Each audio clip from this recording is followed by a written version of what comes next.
हलचल TV network और आप देख रहे हैं हलचल टीवी न्यूज़। हर हलचल पर नजर, हर हलचल की खबर। नमस्कार दर्शक मित्रों, हलचल टीवी न्यूज़ में आपનું હાર્દિક સ્વાગત છે।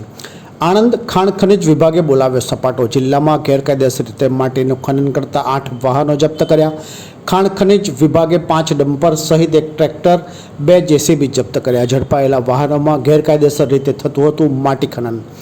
આણંદ જિલ્લાના અંતરિયાળ વિસ્તારમાં માટી સગેવગે થતી હોવાની વ્યાપક ફરિયાદો ઉઠવા પામી હતી। મહી નદીમાં નહાવા પડેલા 4 જેટલા લોકો ડૂબીને મૃત્યુ પામ્યા બાદ વિવાદમાં આવેલા ખાણ ખનિજ વિભાગ સફાળું જાગ્યું હોય તેમ માટી ચોરી કરતા ભૂમાફિયા સામે લાલ આંખ કરી છે। મળતી માહિતી મુજબ આણંદ ખાણ ખનિજ વિભાગ છેલ્લા કેટલાક સમયથી નિષ્ક્રિય બનતા ઓવરલોડ રેતી ભરીને વહન ખનન કરતા તત્વો બેફામ બન્યા હતા। સાથે સાથે માટી ચોરીનું પ્રમાણ પણ ખૂબ વધ્યું હતું। તાજેતરમાં ખાણ ખનિજ વિભાગ દ્વારા કોઈ કાર્યવાહી હાથ ધરવામાં ના આવતા પેટલાદ તાલુકાના મહેડાવ ગ્રામ પંચાયત દ્વારા દોકરડાપુરા સીમ વિસ્તારમાં રાત્રિ દરમિયાન 60 ટ્રેક્ટર માટી ચોરીની વહીવટી તંત્રને લેખિત રજૂઆત કરી હતી। જેમાં રજૂઆત બાદ તંત્ર સમગ્ર ઘટનાથી અજાણ હોવાનો દેખાડો કરી આ બાબતે કોઈ જ કાર્યવાહી હાથ ધરવાની હૈયાધારણા આપી હતી।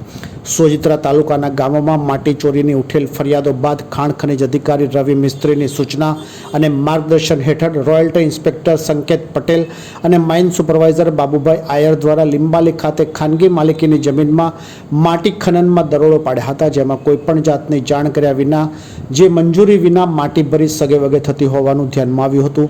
આ અંગે સ્થળ ઉપરથી જ એક જેસીબી મશીન, 3 ડમ્પર અને એક ટ્રેક્ટર સીઝ કરી કાયદેસરની કાર્યવાહી હાથ ધરી છે। સીઝ કરેલા વાહનો સોજિત્રા પોલીસ સ્ટેશનને સોંપવામાં આવ્યા છે। ये है हलचल टीवी नेटवर्क और आप देख रहे हैं हलचल टीवी न्यूज़। हर हलचल पर नजर, हर हलचल की खबर।